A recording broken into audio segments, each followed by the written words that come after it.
जय श्री राम दोस्तों, बहुत बहुत स्वागत है आप लोगों का हमारे चैनल पर। आज की वीडियो में हम आपको भगवान श्री राम की बहन शांता की कहानी सुनाएंगे। उनकी एक बहन भी थी जिसका नाम शांता था। हम उन्हीं की कहानी आज के वीडियो में आपको सुनाएंगे। पौराणिक कथा के अनुसार श्री राम के जन्म से पहले राजा दशरथ और महारानी कौशल्या की एक पुत्री भी थी जिनका नाम था शांता। शांता बेहद होनहार तथा बुद्धिमान कन्या थी। शांता को बचपन से ही वेद और शिल्प कला इत्यादि का ज्ञान था। एक दिन रानी कौशल्या की बहन रानी वर्षिणी अपने पति रोमपद के साथ अयोध्या में आगमन करते हैं। राजा रोमपद अंग देश के राजा हुआ करते थे और उनकी कोई संतान नहीं थी। एक दिन वर्षिणी का ध्यान राजकुमारी शांता की ओर चला जाता है। शांता की प्रतिभा और शालीनता को देखकर वे बहुत प्रभावित होते हैं। उनके मुख से ये निकलता है कि अगर उनके भाग्य में भी संतान हो तो शांता जैसी हो। इस बात को महाराज दशरथ ने सुन लिया और शांता को गोद देने का वचन उन्होंने दे दिया। इन्हीं सब के चलते राजा दशरथ और माता कौशल्या को अपनी पुत्री अंग देश के राजा रोमपद को गोद देनी पड़ी। इस तरह से शांता अंग देश की राजकुमारी बन जाती हैं।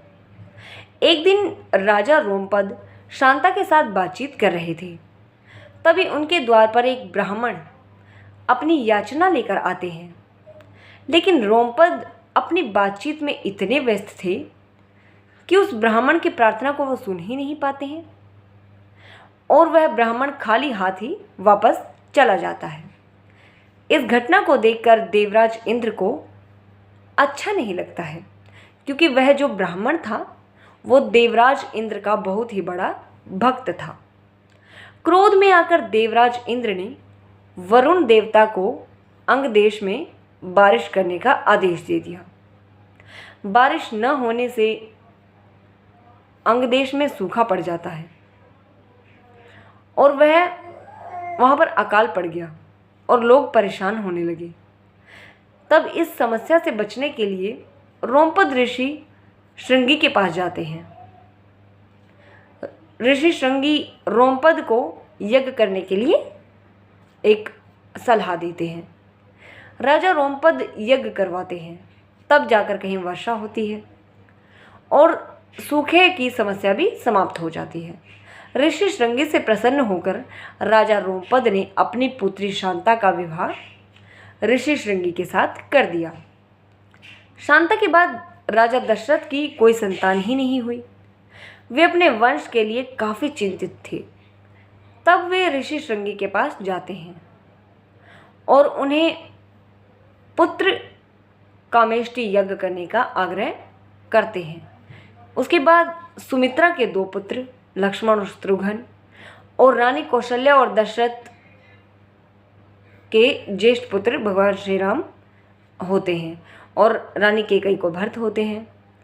इस प्रकार से शांता जो थी वो भगवान श्री राम की ज्येष्ठ बहन थी। वो उनकी सबसे ज्येष्ठ संतान थी, परंतु उनको उन्होंने गोद दे दिया था। इसीलिए रामायण में बहुत ही कम वर्णन मिलता है शांता को लेकर। दोस्तों, उम्मीद है कि आप लोगों को ये कथा पसंद आई होगी। आई है तो इसे लाइक और शेयर करना बिल्कुल नहीं भूलना है आपको। ऐसे ही और वीडियोस देखने के लिए हमारे चैनल को भी आप सब्सक्राइब कर लीजिएगा। अगले वीडियो में हम फिर से मिलेंगे एक पौराणिक कथा के साथ। तब तक के लिए जय श्री राम।